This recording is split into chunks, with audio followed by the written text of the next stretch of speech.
My name is Camelia Blake.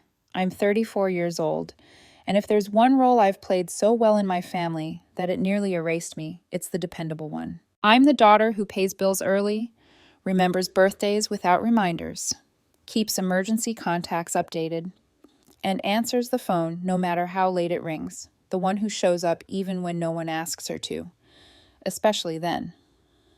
Growing up, I thought that being reliable meant being loved, that if I held everything together quietly enough, no one would notice the strain.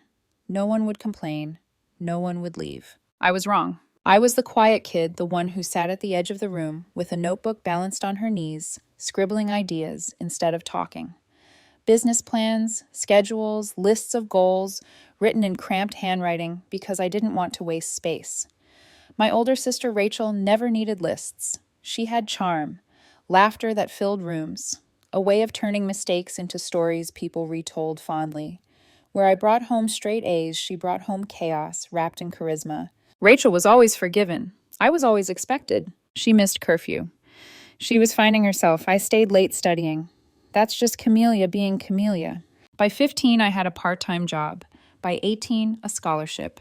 By 25, I was quietly building a software company out of a corner of my apartment while Rachel bounced between careers like they were temporary moods. Real estate, crypto, vintage resale. Each failure framed as a near success. Each loss softened by someone else's patience. Mine was never softened. Mine was invisible. I sold my company in my early 30s, mid-seven figures, enough to make money a non-issue for the rest of my life if I stayed smart. I did. I reinvested. I kept my mouth shut. I drove a used Lexus wore hoodies that looked like they came from clearance racks and split dinner bills down to the cent.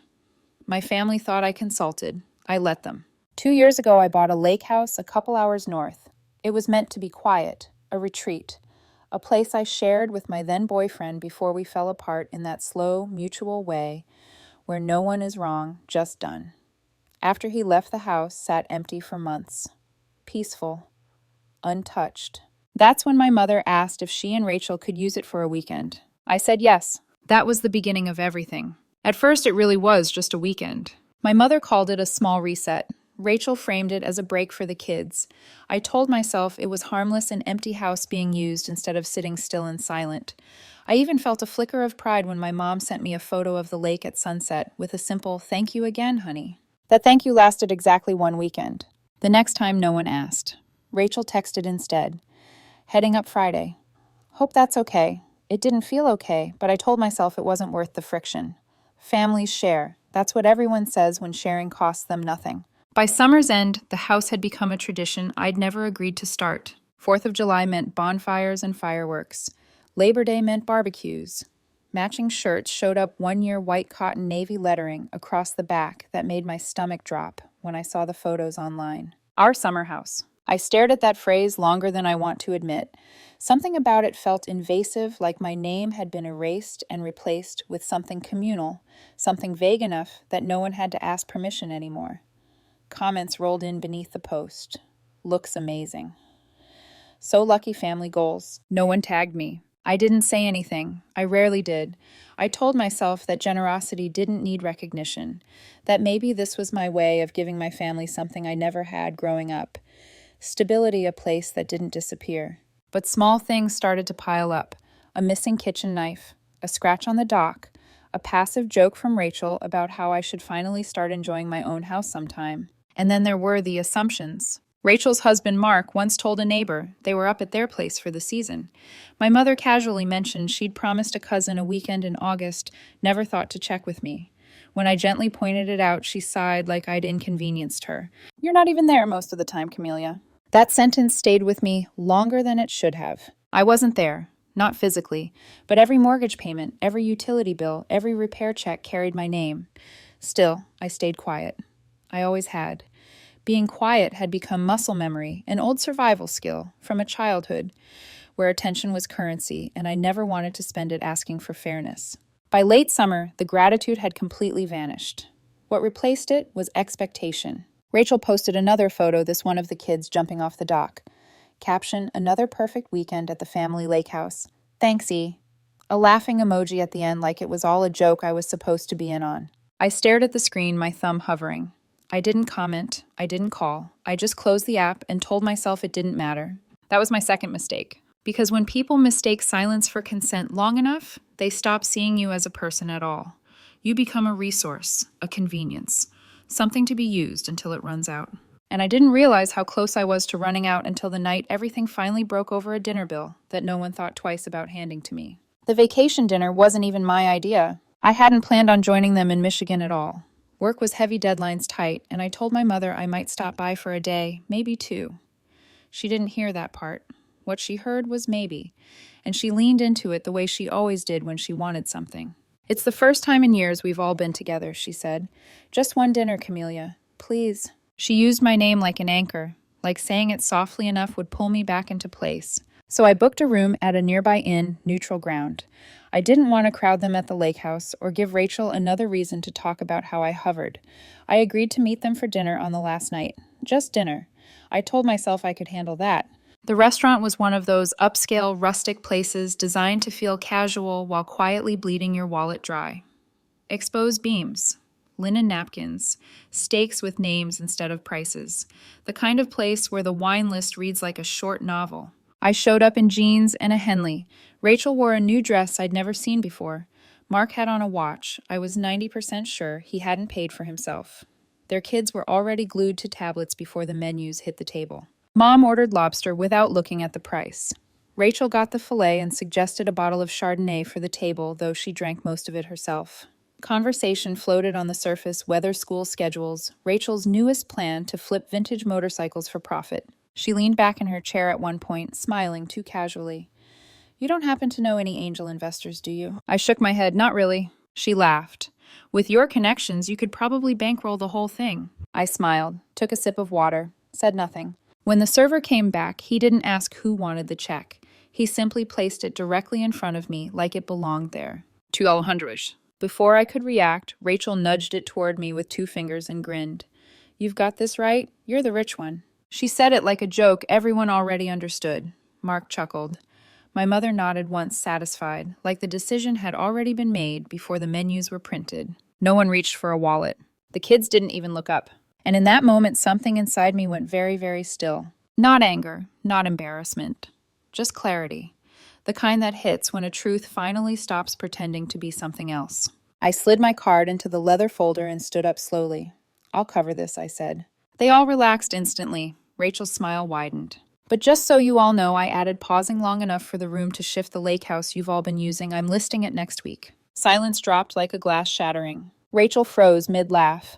Mark's grin collapsed. My mother's eyes narrowed, searching my face for the punchline. There wasn't one. I turned and walked out before anyone could say a word. That was the first domino. And none of them realized yet how many were lined up behind it. I didn't hear from anyone that night. No angry texts from Rachel, no guilt-soaked voicemail from my mother, not even a passive-aggressive emoji from Mark. Just silence.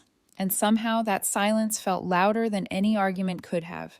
It told me exactly how they saw what I'd done, not as a boundary, not as exhaustion reaching its limit, but as betrayal. I barely slept at the inn. I lay on the bed, staring at the ceiling, replaying the moment over and over, not wondering if I'd gone too far, but realizing how long it had taken me to finally say anything at all. I wasn't angry yet. I was tired. In a way that settled deep in my bones, the kind of tired that comes from carrying other people's expectations for years, without ever setting them down. The next morning I checked out early. I assumed they'd already left, embarrassed or furious or both. I didn't want a farewell scene. I didn't want my mother sighing into her coffee telling me I'd embarrassed my sister. I just wanted to go home. But when I pulled into the lake house driveway, something felt off. Beach towels hung over the railing. Folding chairs were still scattered across the lawn. The recycling bin by the garage was overflowing, glass bottles clinking softly. When the wind nudged it, it was 8 in the morning on a Thursday. They were still there. I walked inside and froze. Rachel was in my kitchen, barefoot and shirtless, cracking eggs into a pan like she'd lived there her whole life. Music played softly from my speakers. Mark was nowhere to be seen, but their youngest was asleep in the guest room door, wide open, feet sticking out from under a Spider-Man blanket I definitely hadn't bought. "Morning," Rachel said without turning around. "Coffee's fresh." I stood there, keys still in my hand. "I thought you were leaving." She laughed. We were, but we figured we'd stay another day or two. The kids love it here. From the couch, Mark's voice drifted out lazily. It's not like you're using the place anyway. I blinked. I meant what I said last night. I'm listing the house. Rachel finally turns to face me, her smile tight now. Come on, Camelia. You were obviously upset. Don't be petty. I'm not being petty, I said evenly. I've been patient for 2 years. Patient and controlling, Mark snapped, sitting up. You act like we're freeloading. We're family. Family shares. My mother emerged from the hallway, then arms crossed, already aligned. This is really unnecessary drama. That's when it hit me. They didn't think they were taking advantage of me. They thought they were entitled. That this house, my work, my stability, my sacrifice was theirs by default. By blood, by proximity, by my silence. I didn't argue. I didn't raise my voice. I simply turned around, walked out the front door, got in my car, and drove away. That weekend, I called a real estate agent. By Monday, we had a plan. By Friday, the photographer was scheduled, and I told no one, because I was done explaining myself to people who'd never listened in the first place. I should have known it wouldn't end quietly. Drama has a way of finding people who don't want it, especially when the people who thrive on chaos feel like they're losing control. I kept my head down that week, buried myself in work, answered emails, took meetings, pretended everything was normal. On the surface, it was. On the inside, I felt like I was walking around with exposed wiring, one unexpected touch away from short-circuiting. The first call came from my cousin Leah. I just wanted to give you a heads up, she said carefully.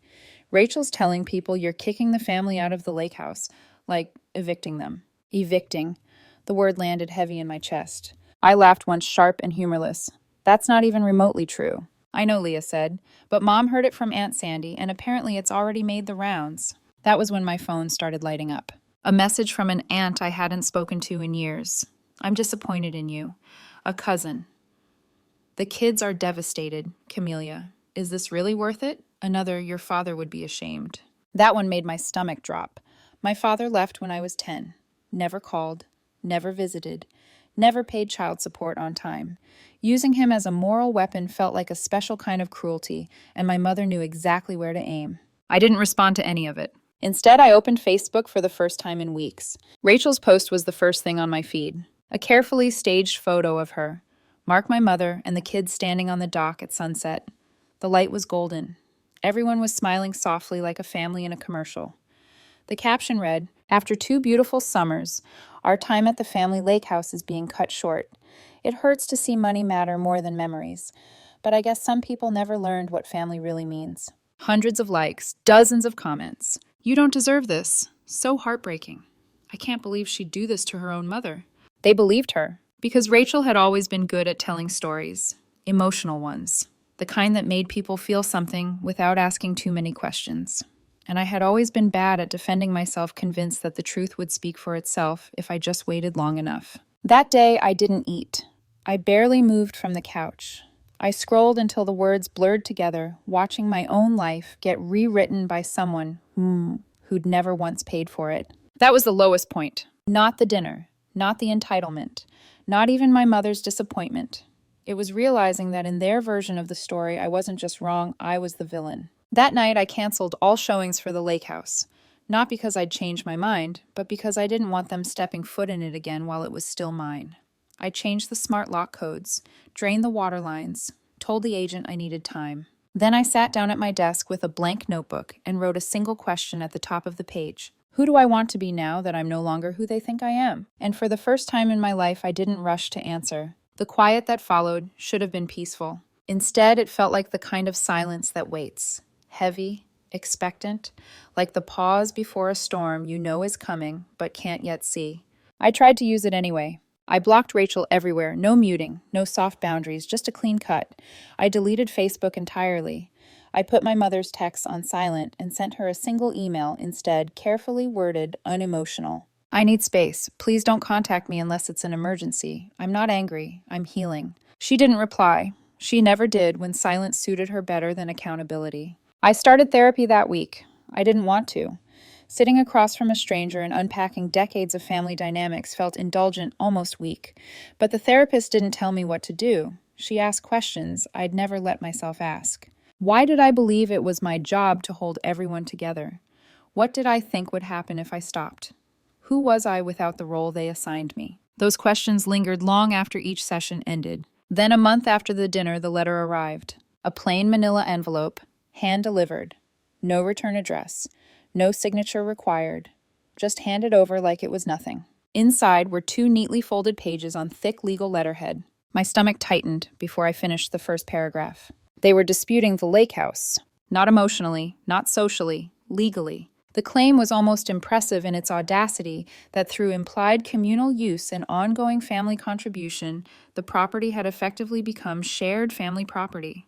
In other words, because I'd let them use it, they now believed they were entitled to a piece of it. I didn't cry. I didn't panic. I laughed. Not because it was funny, but because it was finally obvious. This had never been about memories, or family, or even the house. It was about control. I spent that night documenting everything. Closing papers, tax records, utility bills, renovation contracts, photos from the first walkthrough, screenshots of texts where Rachel casually announced weekends instead of asking. Even the receipt for the outdoor sectional Mark once claimed had just shown up. I called Leah the next morning. "They lawyered up," I said. She was quiet for a beat, then softly, "That's bold." "I need help," I admitted. "You've got it." Within days, she connected me to a real estate attorney who didn't blink at the file I sent over. He reviewed it once, nodded, and said, "They don't have a case, but they're hoping you'll fold before it matters." "I won't," I said. And I meant it. I sent one final email to the family distribution list, short, factual, unpadded by politeness. The lake house would be listed. No more visits. Any claims of ownership were unfounded. Any attempt to access the property would be considered trespassing. I didn't sign it with love. I signed it with my name. For the first time, I wasn't drawing a soft boundary they could step over. I was drawing a line, and I wasn't moving it again. I didn't announce the sale publicly. No for sale sign, no MLS listing, no open houses for curious neighbors or relatives pretending to care. I worked quietly, deliberately, with an agent Leah recommended, someone who understood discretion and didn't ask unnecessary questions. The house went on the market privately, offered only to pre-qualified buyers who didn't care about family drama or local gossip. 2 weeks. That's all it took. A retired couple from Chicago fell in love with the place almost immediately. They wanted peace, privacy, a retreat that didn't come with emotional baggage. They offered above asking. I accepted without countering. The papers were signed on a Wednesday morning. By Friday afternoon, the lake house was no longer mine. Rachel didn't hear it from me. She heard it from a neighbor, the same one who used to rent them the pontoon boat every 4th of July. Apparently, Rachel showed up like she always did, confident and unannounced, only to be told, "Oh, I thought you knew. The Blake place sold." She called me 6 times. I didn't answer. The voicemails escalated quickly. Confusion. Anger. Then disbelief. In the last one, her voice cracked, not with sadness, but with something closer to panic. "You can't just do this," she said. "You didn't even warn us." That was the point. Mark tried next. Then my mother. I ignored them all. A week later, the legal claim was dismissed, before it ever reached a hearing. My attorney's response had been so thorough, the judge didn't request additional documentation. The case was labeled frivolous. But I wasn't finished. Because while the house was gone, the damage to my reputation wasn't. And I wasn't willing to let that stand. I filed a countersuit not for money, but for defamation. Rachel's Facebook post, the messages sent to relatives, the emails Mark forwarded painting me as unstable and greedy. We documented everything. Screenshots, timestamps, even deleted posts, because the internet never forgets, no matter how much people wish it would. Rachel's lawyer called mine within days. "It's a family matter," he said. "Can't we resolve this quietly?" My attorney didn't hesitate. "You should have thought of that before filing false claims and spreading misinformation." The settlement came quickly after that. Rachel signed a formal apology letter acknowledging that her statements were inaccurate, emotionally driven, and misleading. She agreed to delete all related posts and send the apology to every person she'd lied to, every relative, every group chat, every comment thread. Watching the narrative flip wasn't satisfying the way movies make it seem. It was quieter than that, almost hollow. Relatives who'd ignored me suddenly reached out, confused and sheepish. Some apologized, some pretended nothing had happened. One even asked casually if I planned on buying another summer place we could all enjoy. I didn't reply. I wasn't interested in teaching adults how to respect boundaries anymore. I thought that was the end. I was wrong. Because 3 weeks later, I got a handwritten letter from my mother. The envelope sat on my kitchen counter for a full day before I opened it. I recognized my mother's handwriting immediately. Neat, deliberate, every letter, shaped like it was being judged. She always wrote like that, as if someone might grade her later. For years, I'd learned to read between those lines to brace myself for guilt, disguised as concerned disappointment wrapped in politeness. This time was different. The letter was short, 1 page, no dramatic flourishes. She wrote that she was sorry, not the vague kind, not, "I'm sorry you feel that way." She wrote that she'd been angry not because I sold the house, but because she knew deep down that I was really done, that something had shifted and she couldn't pull it back into place with a sigh or a reminder of family. She admitted that when my father left, she learned to survive by leaning on whoever stayed.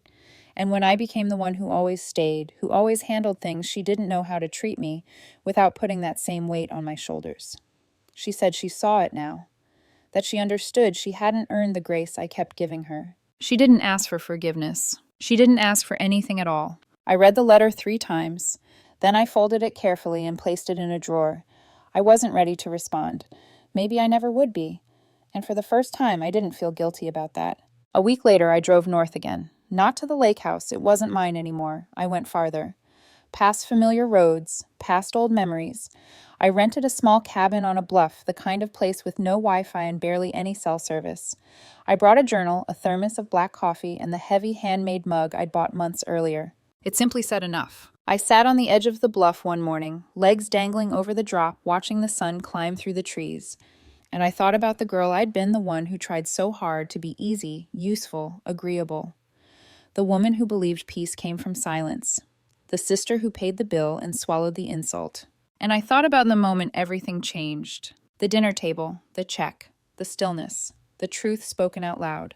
They never really lost the lake house. They lost access to me, to my money, my time, my emotional labor, my silence. And that lost quiet, irreversible, and entirely earned, was worth more than any property I'd ever owned. For the first time in my life, I didn't feel like I was running from something. I felt like I'd arrived. For a while, life stayed quiet in a way that felt unfamiliar. Not the brittle silence of avoidance or the tense calm before another family blow-up, but a real breathable quiet. Mornings where my phone didn't vibrate with expectation. Evenings where I didn't replay conversations in my head, wondering what I should have said differently to keep someone comfortable at my expense. The first thing I noticed was how much time I suddenly had. Time I used to spend managing emotions that weren't mine. Time spent smoothing conflicts I didn't start. Time spent anticipating needs no one had asked me to meet. Without all of that, my days felt wider, like someone had pushed the walls of my life outward and let air in. I filled that space slowly, carefully. I took on a mentorship program at a local startup incubator. Not because it made me feel important, but because I liked watching young founders light up when they realized their ideas had weight. I reactivated projects I'd shelved for years because they didn't fit the version of me my family understood. I traveled without announcing it, made plans without explaining them, canceled things without apologizing. And something else changed too. I started dating again, not out of loneliness, but curiosity. I met Daniel at a friend's dinner party. He was calm in a way that didn't demand anything from me. Observant, kind without being performative. When I told him pieces of my story, not all at once, not dramatically, he didn't rush to fix it or take sides. He just listened. "You don't owe anyone access to you," he said once quietly, like it was obvious. No one had ever said that to me before. The holidays came and went. I spent Thanksgiving with friends who passed dishes without expectation and laughed without subtext. I didn't receive a single guilt-laced message from my mother or Rachel. I didn't send one either. The distance wasn't hostile, it was respectful. Or at least it finally was on my end. Months later, my mother emailed again. Just a line this time. "I hope you're well." I stared at it for a long moment, then replied honestly, "I am. Nothing more, nothing less." Sometimes people ask if I regret how far it went. If selling the house involving lawyers drawing such hard lines was too much. If I could have handled it more gently. Maybe. But gentleness had never protected me before. It had only made me easier to use. What I learned, what I wish I'd learned sooner, is that boundaries don't make you cruel. They make you clear. And clarity feels like cruelty to people who benefited from your confusion. I still think about Rachel sometimes. Not with anger. More with a distant curiosity, like wondering what happens to people when the mirror finally stays in place and there's no one left to blame. I hope she figures it out. I really do. But her growth is no longer my responsibility. That might be the most important thing I gained. Not the money, not the freedom, not even the peace, but the understanding that love doesn't require self-erasure and that walking away isn't failure when staying means disappearing. I didn't burn a bridge. I simply stopped standing on it while it was on fire.